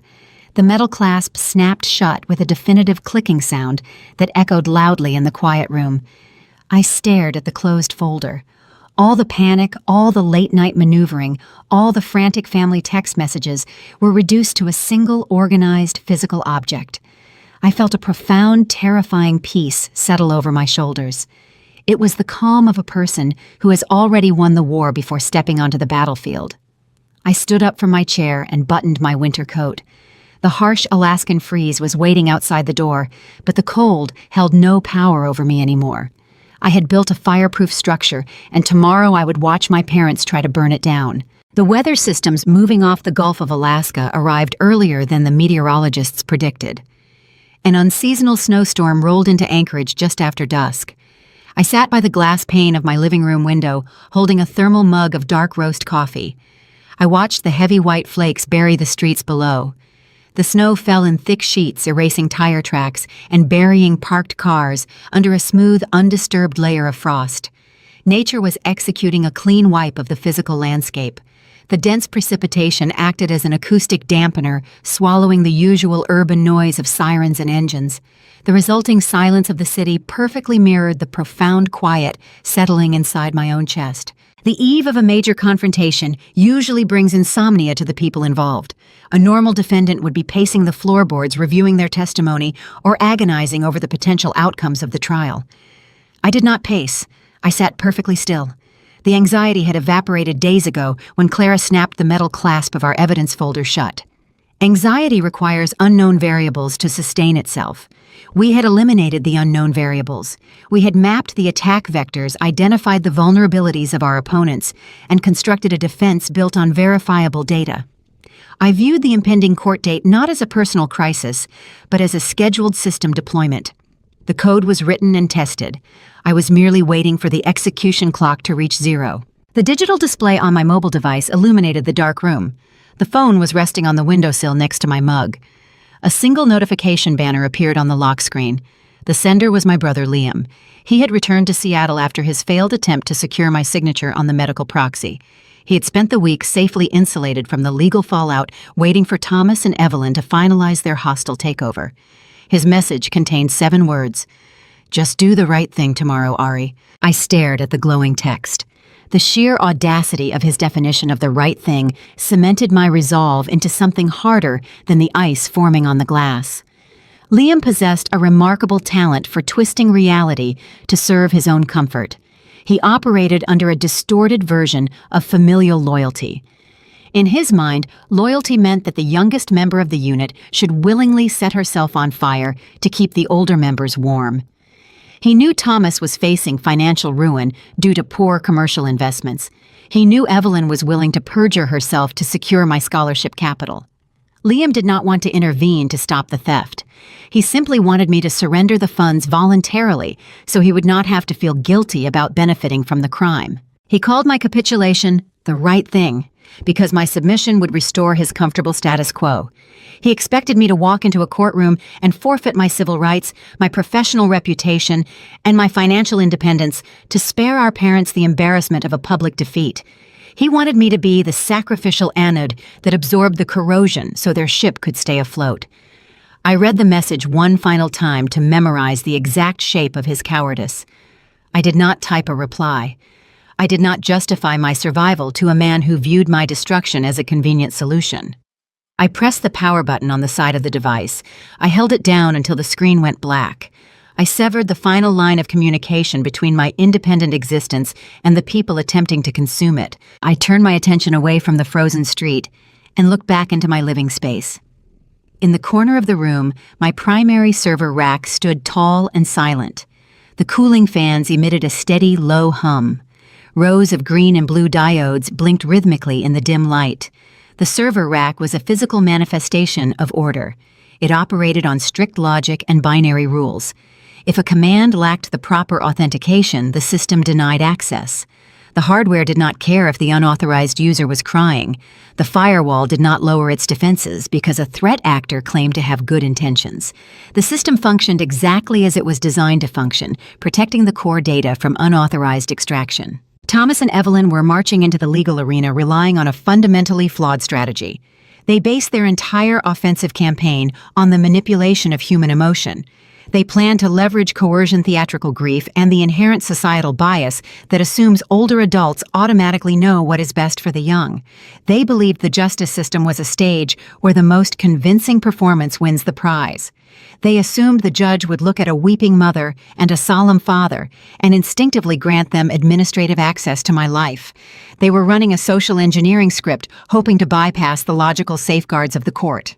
They failed to realize that a courtroom, when presented with the correct documentation, operates much like a secure network. A judge requires verifiable inputs to render a valid output. My parents were preparing to flood the judicial system with corrupted data disguised as parental concern. They did not know that Clara and I had hardened the target.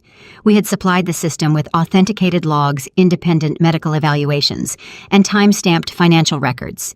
Thomas and Evelyn were going to crash headfirst into a structure that did not care about their rehearsed tears or their manufactured panic. They expected to steamroll a frightened 20-year-old girl. They were actually walking into a trap forged from their own documented lies. I stood up from the window and carried my empty thermal mug to the kitchen sink. I rinsed the ceramic and placed it on the drying rack.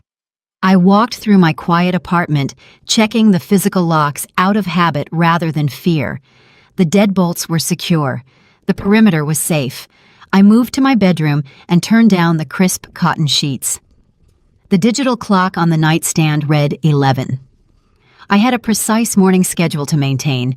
I needed to arrive at the courthouse early to meet Clara and review the sequence of our exhibits one final time. I lay down in the dark and closed my eyes. I did not experience a single moment of dread. I felt the deep, steady peace of an architect who knows the foundation she poured is flawless. I had spent my entire adolescence shrinking to fit the small, quiet space my parents allotted me. I had endured their casual dismissals of my intellect and their relentless attempts to pathologize my personality. Tomorrow, the shrinking would end. Tomorrow, I would stand in a brightly lit room and watch the people who tried to erase my autonomy dismantle their own lives under oath. The storm raged outside, battering the exterior walls with freezing wind. Inside, I drifted to sleep perfectly calm, resting on the secure structure I built myself. The Anchorage courthouse stood as a brutalist monolith against the morning frost. I pushed through the heavy glass doors 20 minutes before our scheduled docket. The municipal heating system rattled overhead, fighting the sub-zero temperatures outside. The hallway stretching toward probate court was a long tunnel of polished linoleum and pale walls. Every footstep echoed in the cavernous space. I wore a tailored charcoal suit and a simple white blouse. I carried no purse and no heavy bags. I held only the manila folder Clara and I had assembled the previous week. The folder felt dense against my palm. It contained the exact architecture required to dismantle the people who raised me. Clara waited near the heavy wooden doors of our assigned courtroom. She wore her usual practical wool cardigan and offered a single nod of acknowledgement. We did not need to review our strategy. We simply claimed our physical space in the corridor and waited for the opposing network to log on. The environment of a courthouse waiting area is typically saturated with nervous energy. Litigants pace the floorboards, wring their hands, and whisper frantically to their legal counsel. I did not pace. I stood perfectly still with my back straight and my breathing regulated. In my profession, you do not expend energy before a system deployment begins. You conserve your focus for the execution phase.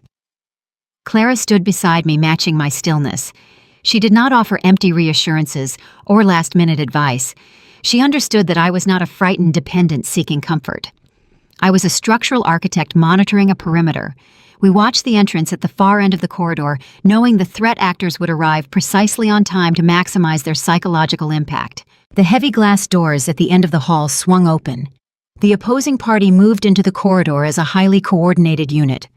Thomas led the formation wearing a bespoke navy suit that projected a fiscal health he did not actually possess. Evelyn flanked him wrapped in an expensive camel coat, her face already fixed in a grim expression suitable for a tragedy. Liam trailed slightly behind them, looking deeply uncomfortable in his casual Seattle startup attire. Victor Pierce walked beside Thomas carrying a bulky leather briefcase and radiating unearned authority. They moved down the echoing hallway with the momentum of a demolition crew, expecting to find an empty building.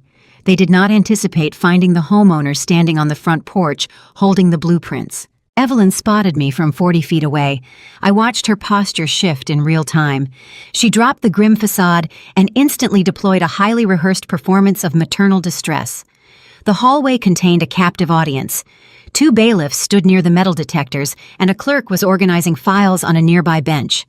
Evelyn recognized the witnesses and initiated her social engineering script. She accelerated her pace, leaving Thomas and the lawyer behind. She rushed toward me with her arms outstretched, her hands reaching to pull me into an embrace I did not invite. Her voice pitched upward, carrying a loud, theatrical quaver designed to bounce off the linoleum and reach the ears of the bailiffs. "Oh, sweetheart, you look so tired," she cooed. Her words were formulated to paint a picture of a devoted mother encountering her broken, exhausted child. She expected me to freeze or recoil in a way that signaled emotional instability. She anticipated the social pressure of the public space would force me to accept the physical contact rather than cause a scene. Evelyn has always used public etiquette as a weapon, knowing most people will surrender their boundaries to avoid appearing impolite. I did not freeze. I processed her trajectory and calculated the necessary physical response. I did not raise my hands to block her because a defensive gesture looks like panic to an untrained observer. Instead, I maintained my upright posture and took one precise, deliberate step backward. I removed myself from her calculated radius. Her outstretched arms grasped at empty air. Her momentum faltered, causing her to stumble forward a fraction of an inch. I looked directly into her eyes and spoke in a clear, level tone that traveled easily down the quiet corridor. "Please maintain your distance, Evelyn." The instruction contained no anger and no fear.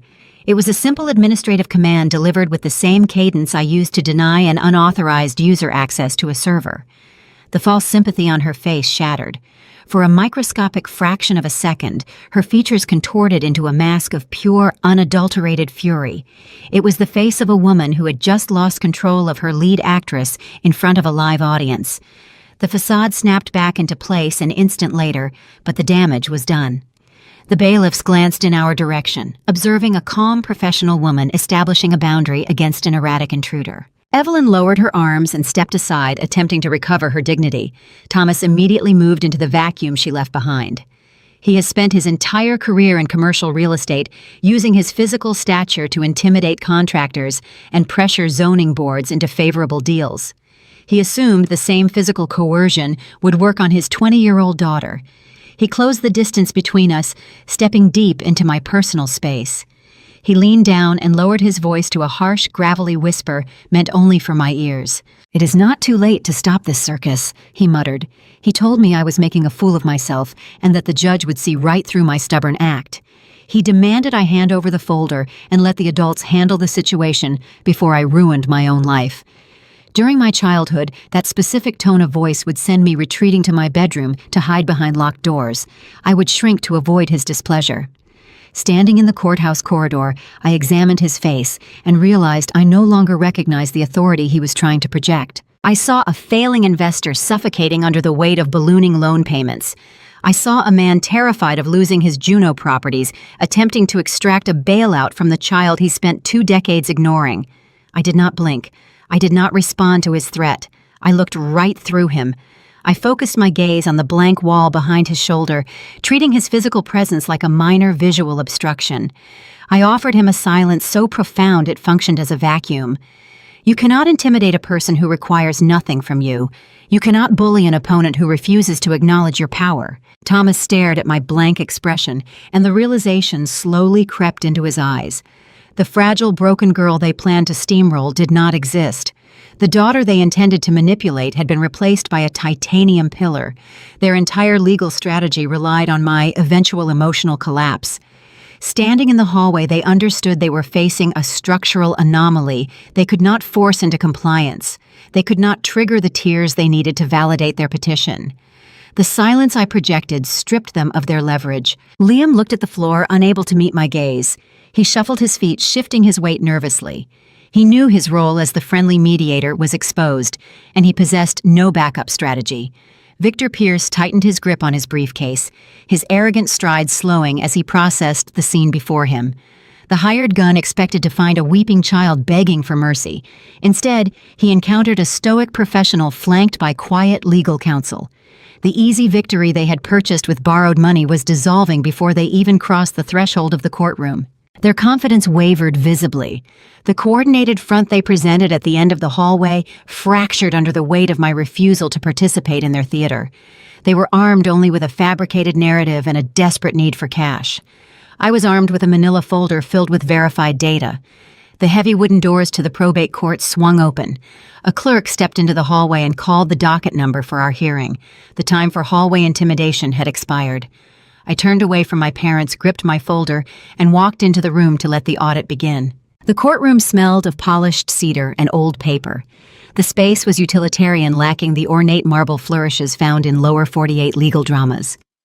Alaska Fund's practical infrastructure and the probate court reflected that ethos. Judge Sarah Kincaid sat elevated behind the heavy wooden bench. She possessed a reputation for judicial efficiency. She did not tolerate grandstanding. She valued verified timelines over emotional appeals. Her gray hair was pulled into a severe knot, and her gaze moved across the room, scanning the participants with objective scrutiny. Clara and I sat at the respondent table on the right. We placed our single manila folder on the bare surface. At the petitioner table on the left, Thomas Evelyn and Victor Pierce unpacked a staggering amount of materials. They spread out thick legal pads, multiple briefcases, and customized leather binders. They occupied physical space to project an illusion of substance. Victor Pierce stood up and buttoned his suit jacket. He walked toward the center podium, securing the attention of the room. He did not begin with legal citations or statutory codes. He began with a story. He delivered his opening statement with the practiced cadence of a seasoned theater actor. He modulated his volume, speaking softly to draw the judge inward. He introduced me not as an adversary, but as a tragedy. He painted a vivid picture of a brilliant, prodigious child who had advanced too quickly in a demanding technical field. He told the court that the human mind is a delicate instrument and that mine had cracked under the relentless pressure of my profession. He leaned heavily on environmental factors to support his claim. He described the long, dark Alaskan winters. He talked about the isolation that comes when the snow buries the city and the sun disappears for most of the working day.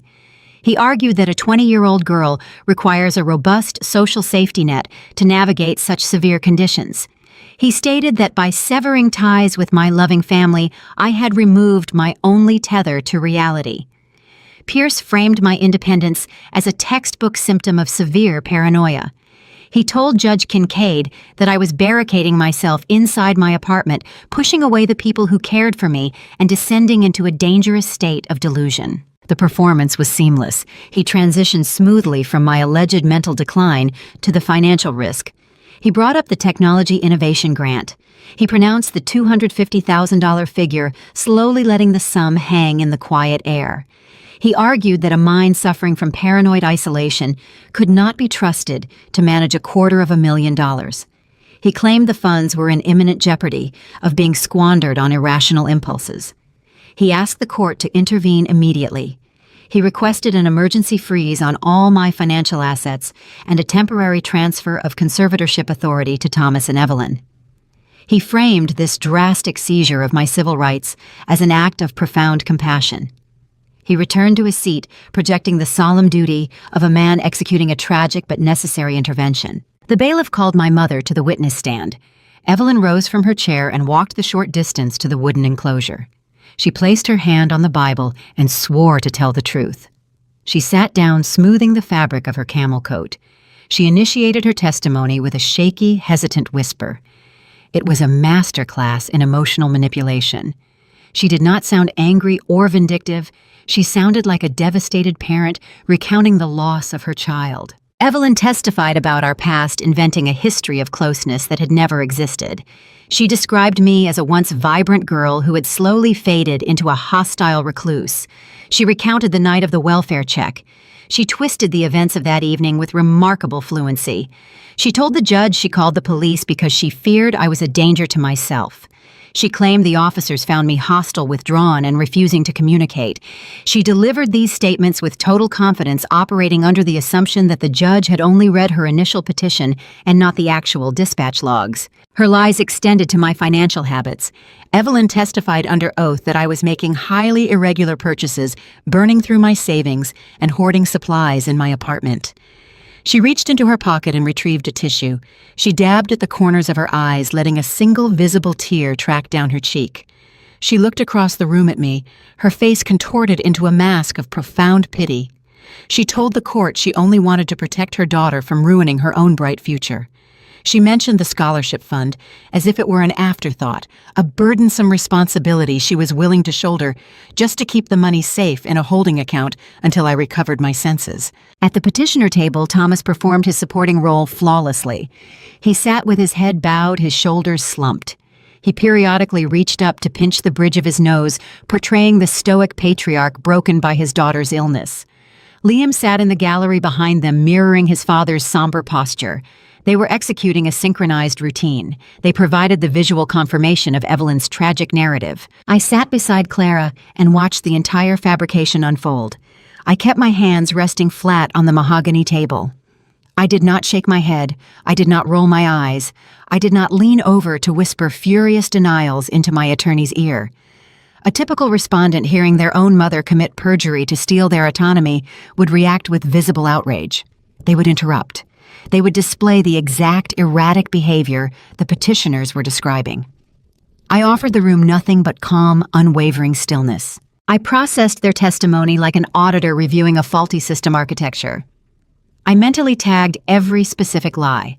I noted the absence of concrete dates, the reliance on vague emotional appeals, and the deliberate omission of verifiable records.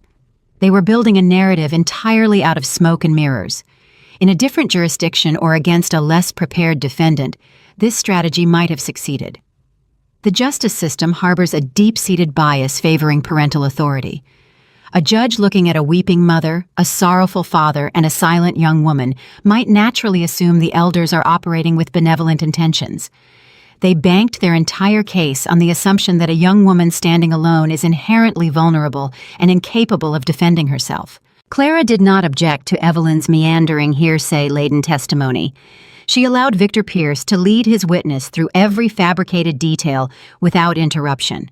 Clara picked up her pen and wrote a single line on her legal pad. She underlined it once, then returned her attention to the witness box. We were giving them the floor.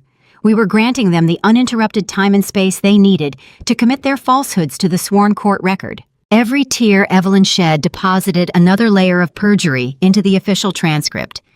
Every bold claim Victor Pierce made regarding my financial instability served as a structural beam constructed from rotted wood. They believed my silence indicated defeat. They interpreted my lack of objection as proof that their narrative was unassailable. They thought they were burying me under the weight of their communal grief. They did not comprehend that I was simply allowing them to build a beautiful, fraudulent house of cards on top of a legal fault line. Evelyn concluded her testimony with a final trembling plea for the court to save her little girl. She stepped down from the witness stand and returned to Thomas, taking his hand in a display of unified sorrow. Victor Pierce stood up and formally rested their case for the emergency petition. He addressed Judge Kincaid one last time, urging her to grant the conservatorship without delay to prevent catastrophic harm to my estate and my person. He buttoned his jacket and sat down, a look of profound satisfaction settling on his features. The courtroom hung in the heavy, expectant silence that follows a highly emotional display. The air felt thick with the manufactured tragedy they had just presented. The judge looked down at her notes, her expression unreadable, processing the dense web of anecdotes and pleas.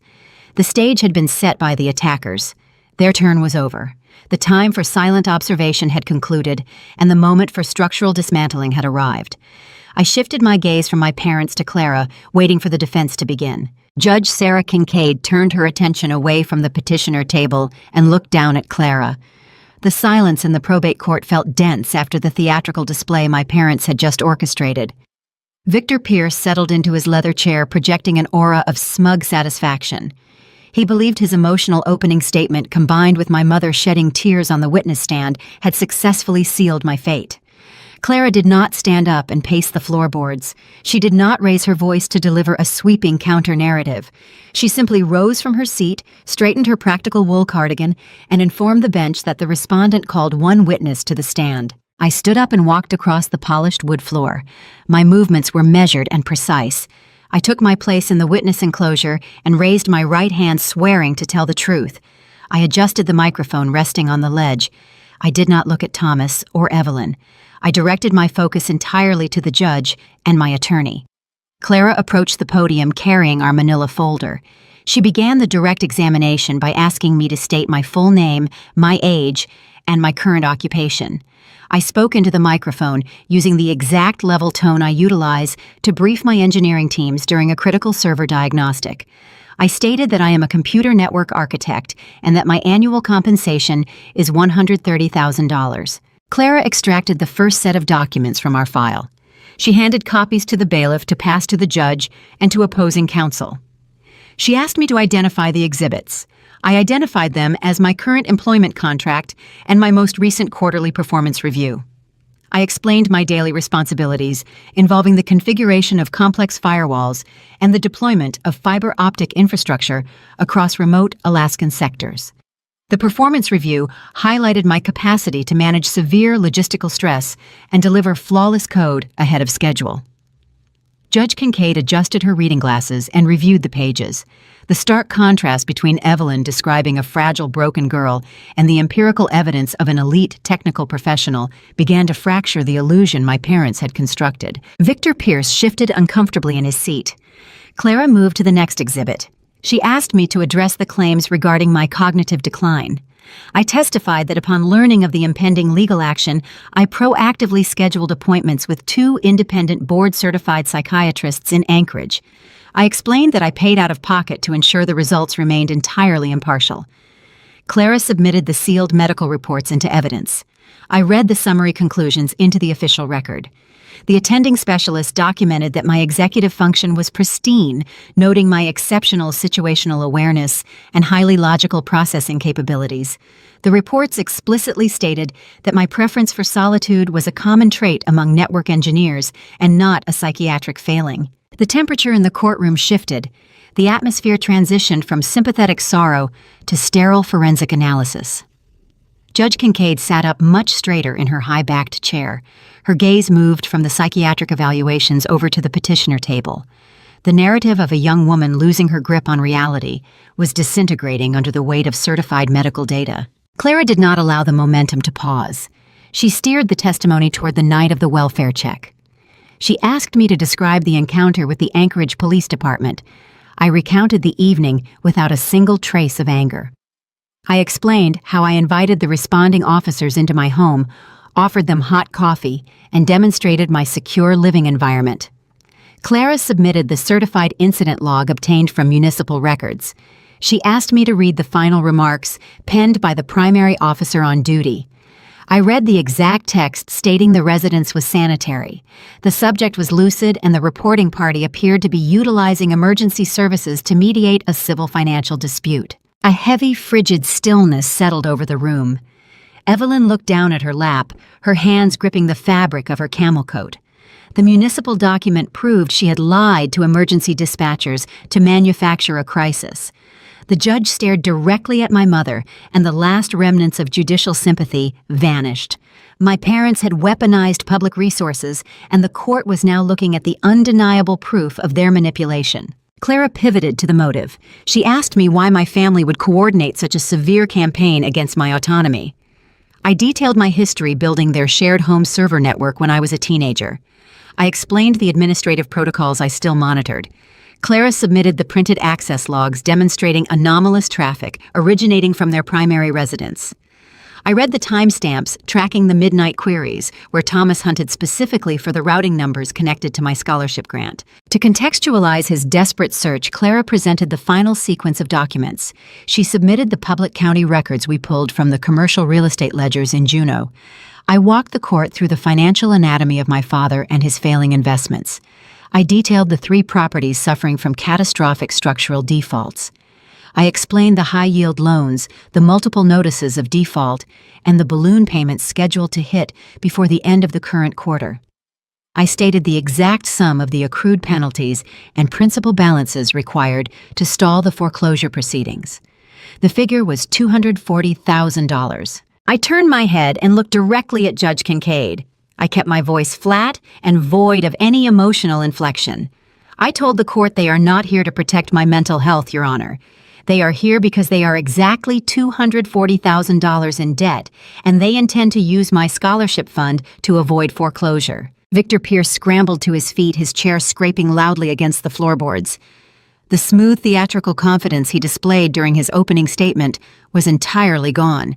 He stammered an objection citing relevance and hearsay. He waved his hands, attempting to block the financial data from the record. Judge Kincaid waved him down with a sharp, dismissive flick of her wrist. She informed him that the financial records were certified public documents and therefore exceptions to hearsay rules.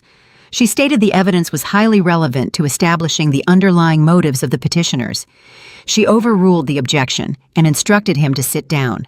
Thomas stared blankly at the mahogany table. The blood had completely drained from his face, leaving his skin a pale, sickly gray.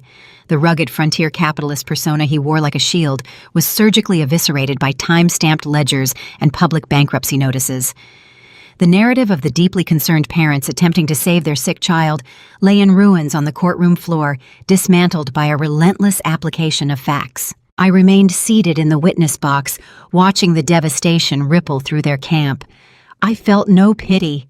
I felt the quiet satisfaction of an architect watching a faulty structure collapse under its own unsustainable weight. We had dismantled their motive, their methods, and their medical claims.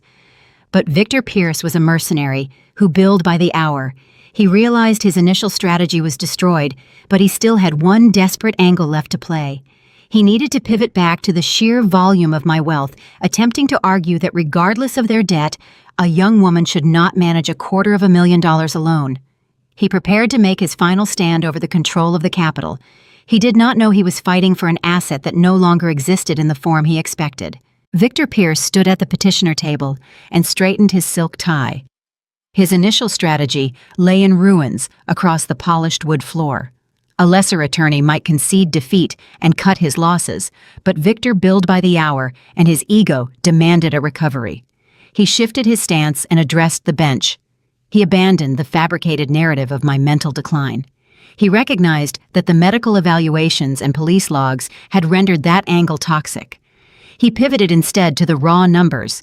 He argued that the court must ignore the debt revelations and focus on the sheer volume of capital sitting in my name. $250,000 is a profound responsibility, he stated.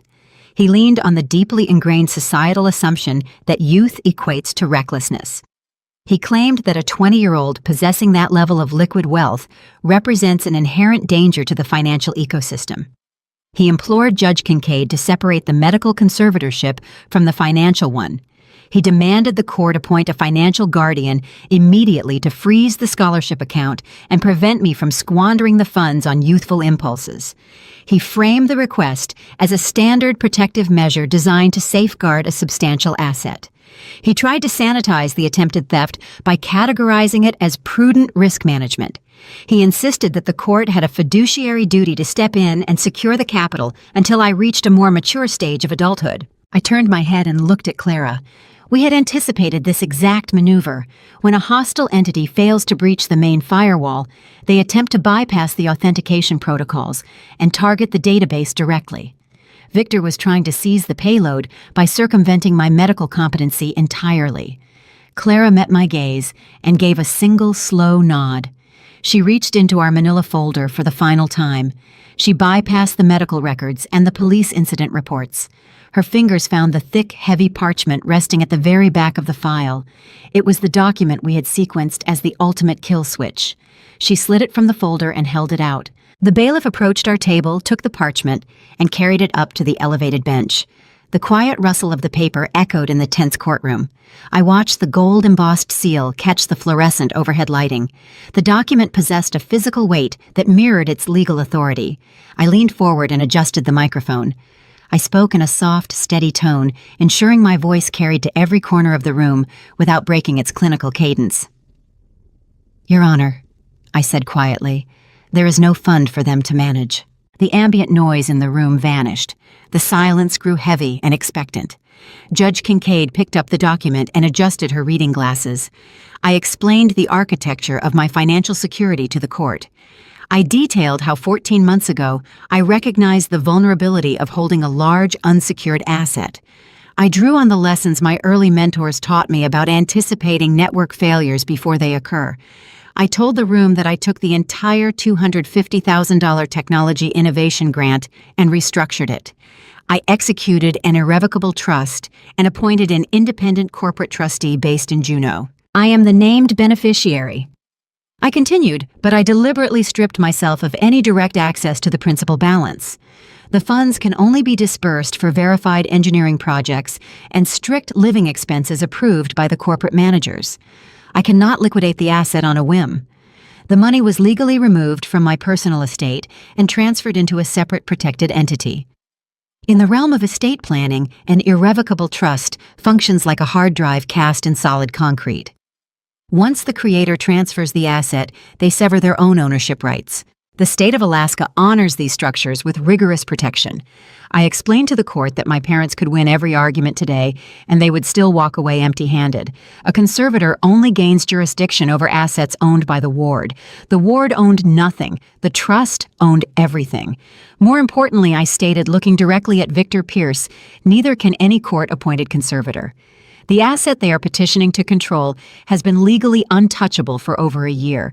Judge Kincaid lowered her gaze to the parchment. Her eyes tracked across the dense legal paragraphs detailing the irrevocable clauses and the corporate management structure. A subtle shift occurred in her expression. The pragmatic Alaskan magistrate understood the profound elegance of the maneuver. She read the notarized date confirming the trust was established long before my parents ever drafted their petition. She realized she was not looking at a vulnerable child in need of state protection. She was looking at a woman who had engineered a flawless legal fortress. She looked over her reading glasses at the petitioner table, letting the reality of the document settle over them. Victor Pierce stood frozen behind his pristine legal pads. The color drained entirely from his face, leaving a pale, sickly hue. He is a mercenary who calculates his victories in billable hours and successful settlements. He realized in a fraction of a second that he had spent weeks drafting petitions, filing motions, and arguing in court over an empty box. His clients possessed zero liquidity. They had promised to pay his exorbitant fees using the anticipated proceeds of my scholarship. The scholarship was a phantom. Victor was looking at thousands of dollars in unpaid invoices he would never recover. He had allowed his clients to lie to him about the nature of the asset. Victor understood the professional embarrassment he was about to endure. He had filed an emergency petition without conducting basic asset verification.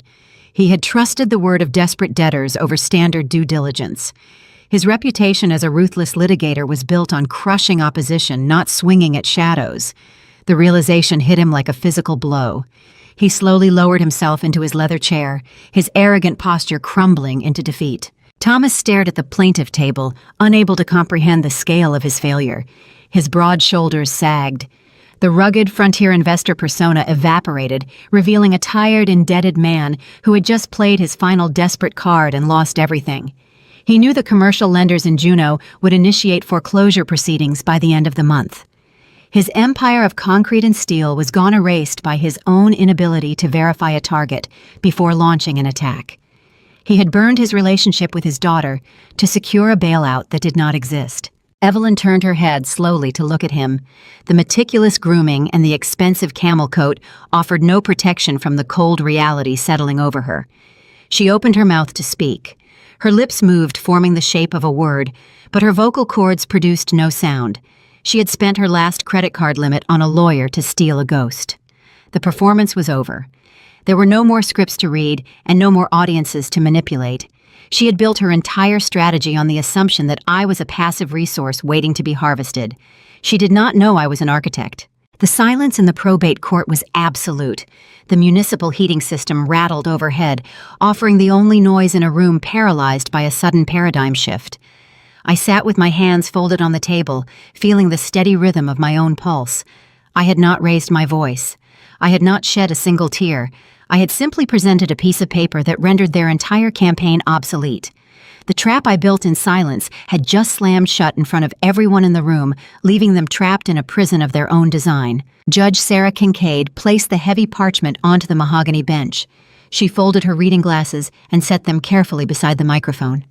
The silence in the probate court was thick and suffocating. It was the specific gravity that accompanies a total structural collapse. The magistrate did not look at Victor Pierce right away. She directed her gaze toward Thomas and Evelyn. Her expression held the cold, unforgiving, pragmatic nature of the Alaskan frontier. When she finally spoke, her voice cut through the room with surgical precision. She stated for the official record that a petition for conservatorship is the most severe mechanism the civil justice system possesses. She explained that stripping an adult of their civil rights, their financial autonomy, and their medical independence is an action reserved for instances of profound tragic necessity. It is a legal shield designed to protect the vulnerable. Judge Kincaid leaned forward and told my parents that they had attempted to forge that shield into a weapon of convenience. The magistrate did not mince words. She systematically dismantled their performance. She cited the flawless psychiatric evaluations proving my pristine cognitive function. She referenced the certified police logs documenting my mother misusing emergency dispatchers to fabricate a crisis. She pointed to the commercial real estate bankruptcy filings exposing my father and his impending financial ruin. She noted the exact sum of the debts, matching the exact value of my scholarship fund. She articulated the scheme so clearly that the air in the room felt too thin to breathe. Judge Kincaid declared the petition a predatory bad faith abuse of the judicial process. She stated that my parents recognized an autonomous functioning adult and decided to erase her legal existence simply to extract a financial bailout. She called it a profound violation of social trust and familial duty. She looked directly at Victor Pierce and criticized his failure to verify the ownership of the asset before filing frivolous motions. She informed the attorney that he had allowed his office to become a tool for attempted extortion. Then the judge delivered the final devastating blow. She denied the emergency conservatorship petition with prejudice. That legal distinction meant Thomas and Evelyn could never refile the claim. The door was permanently locked. But the magistrate was not finished. She announced that the court would not merely dismiss the predatory behavior. She formally referred my parents and their conduct to the municipal prosecutor for further review. She cited the false statements made to law enforcement during the welfare check and the perjured testimony delivered under oath regarding my financial habits. She made it clear that manipulating the justice system carries distinct criminal consequences. The heavy wooden gavel fell against the sounding block. The sharp crack echoed through the cavernous space, signaling the end of the trial and the end of my parents. Victor Pierce did not offer his clients a single word of consolation. He shoved his legal pads into his leather briefcase, snapped the brass locks shut, and practically fled the petitioner table. He wanted to distance himself from the toxic fallout of the ruling. Thomas and Evelyn remained seated. The devastation on their faces was total. I observed their ruin with deep, clinical detachment. They looked like structural support beams that had finally snapped under too much weight. Their posture crumpled. The illusion of the successful investor and the devoted mother dissolved into the reality of two bankrupt individuals facing potential criminal inquiries. Clara closed our manila folder. She turned to me and offered a quiet, professional nod. The architecture held, she whispered. I thanked her for her precise work. I picked up my coat and walked away from the respondent table. I did not rush. I walked down the center aisle of the courtroom with the measured stride of an engineer who has just completed a successful system audit. I pushed open the heavy wooden doors and stepped back into the echoing linoleum hallway. I anticipated a quiet exit, but desperate people rarely accept their boundaries gracefully. Footsteps echoed rapidly behind me. Thomas and Evelyn pushed through the courtroom doors, trailing in my wake. Liam was nowhere to be seen. My brother had likely slipped out the back staircase to avoid associating with their humiliating defeat. He always knew how to abandon a sinking ship. My parents intercepted me near the security checkpoint. The polished veneer they wore into the building was entirely gone. Evelyn reached out, but stopped herself before making physical contact, remembering the boundary I enforced earlier that morning. Her face was flushed.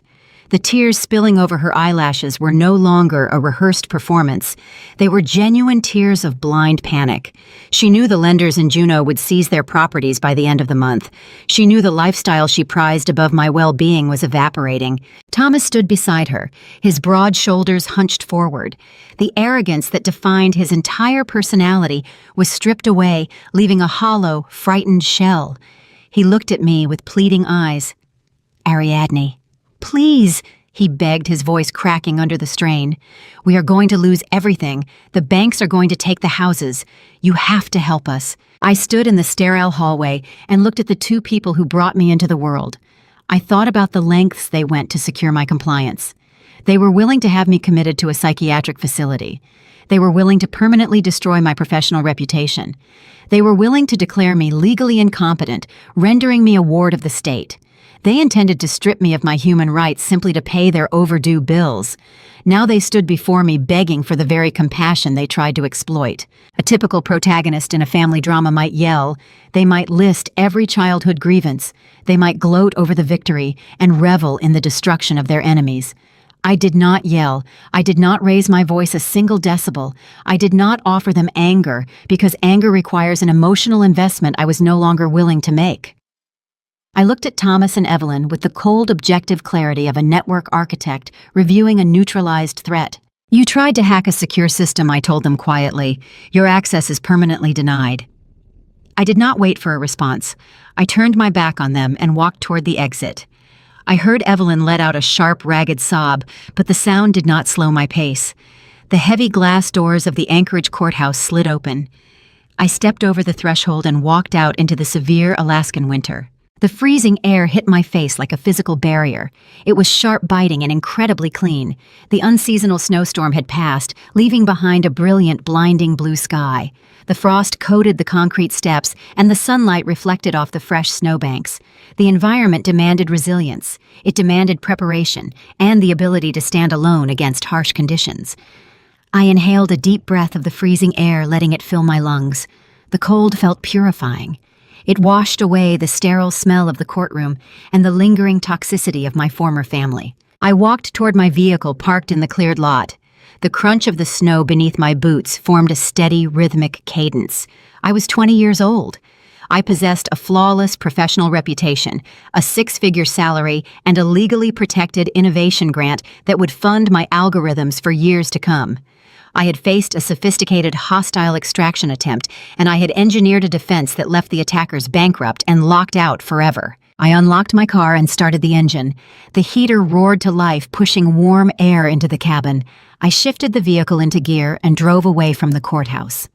I did not look back in the rearview mirror. I steered my car toward the data center. I was heading back to my servers, my fiber optic cables, and my work. I was returning to the quiet, untouchable life I had engineered entirely with my own two hands.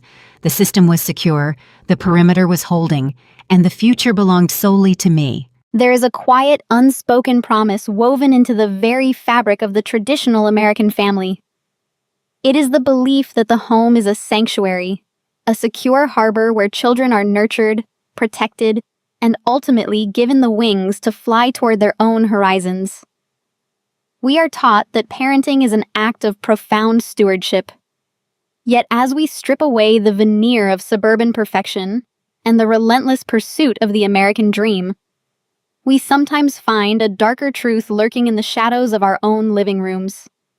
The story of Ariadne and her parents is not merely a tale of a courtroom battle or a clever financial trust. It is a haunting reflection on the spiritual and moral decay that occurs when family responsibility is corrupted by materialism, and it serves as a profound mirror for our own parenting values. When we look at the Thornton family, we see a tragic manifestation of a society that too often measures human worth by the accumulation of wealth status and external appearances. Thomas Thornton desperately clung to the identity of a successful commercial real estate investor, a facade he was willing to maintain at any ethical cost. In a culture that heavily prizes individual success and material wealth, the ego can easily become a tyrant. When greed and the terror of losing social standing take the helm, the moral compass shatters. The true tragedy of this family did not begin the moment Thomas and Evelyn walked into the courthouse to declare their daughter incompetent.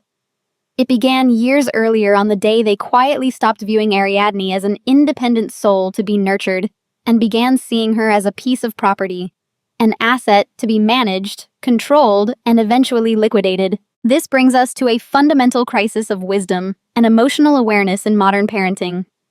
True wisdom in raising children requires a profound awakening from our own ego. It asks us to realize that our children come into this world through us, but they do not belong to us. They are not our financial safety nets, nor are they the supporting actors in the play of our own lives. Ariadne's quiet, introverted nature, her brilliant analytical mind was systematically framed by her parents as a defect simply because it did not serve their narrative. Instead of fostering emotional awareness and understanding the unique, authentic nature of their child, they weaponized her personality. They used the language of love and protection to disguise a calculated psychological manipulation. When parents force a child to fit a preconceived mold, crushing their spirit to satisfy the family's image, it is a profound failure of fairness and emotional intelligence. At the heart of traditional family values must lie unconditional love, a love entirely divorced from attachment and transaction. Authentic love does not come with a hidden invoice. The moment a parent utilizes the legal and medical systems to steal the fruits of their child's labor, they commit the ultimate ethical betrayal. They abandon the sacred duty of guidance. To raise a child with integrity is to protect their autonomy, even when they make choices we do not fully understand. We are meant to build a foundation so solid that our children can confidently walk away from it to build their own. To break their wings just to keep them from leaving the nest is not protection. It is captivity. Yet amidst the darkness of this betrayal, Ariadne's response offers a masterclass in moral resilience and the compassion of boundaries. She did not scream. She did not seek vengeance or attempt to publicly humiliate her parents beyond what was necessary for her own survival. She simply established an impenetrable boundary, a legal firewall, and allowed the truth to speak for itself. This is the essence of true fairness. It is the understanding that we do not have to tolerate abuse, but we also do not have to let the cruelty of others poison our own hearts. Ariadne's stoic silence and meticulous preparation remind us that the greatest strength does not lie in aggressive confrontation, but in the quiet, unyielding discipline of knowing exactly who you are and protecting your peace. This narrative forces us to confront the concept of true courage and family responsibility. Real resilience in adulthood is the courage to face our own failures.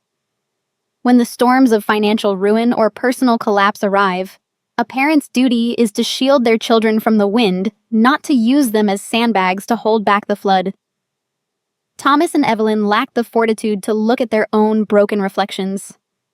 Instead of taking accountability for their disastrous investments, they sought to sacrifice the future of their offspring. In doing so, they triggered the inescapable law of cause and effect. They sowed the seeds of deceit, and they harvested a permanent, devastating separation. If this reflection resonates with you, if you have ever navigated the complex, sometimes painful dynamics of family expectations or found yourself quietly building your own boundaries in the dark, you are not alone. I encourage you to subscribe to the channel, Still Drama Stories. Here we continuously explore the quiet betrayals, the hidden triumphs, and the unspoken truths that shape the lives of ordinary people striving for peace. Follow us for more narratives that look beyond the surface of human relationships. As we step back and view the ruins of the Thornton family, we are left with a lingering, uncomfortable silence. Parenting is a long, arduous journey of continuous self-reflection. We must constantly ask ourselves what we are truly building within the walls of our homes. Are we cultivating an environment of honesty where our children feel seen for who they are? Or are we projecting our own unhealed wounds and insecurities onto their futures? Look at your own living room. Look at the faces of the people who depend on you. When the inevitable crises of life arrive, stripping away our titles, our bank accounts, and our carefully curated societal masks, what remains of the bonds we have forged? The story ends, but the echoes of that quiet courtroom remain, leaving us to wonder. When our children finally look back at the structures we built for them, will they see a fortress that gave them the strength to conquer the world? Or will they realize perhaps too late that we were only ever building a cage? The answer, much like the future, is a seed we are planting today, silently taking root in the dark.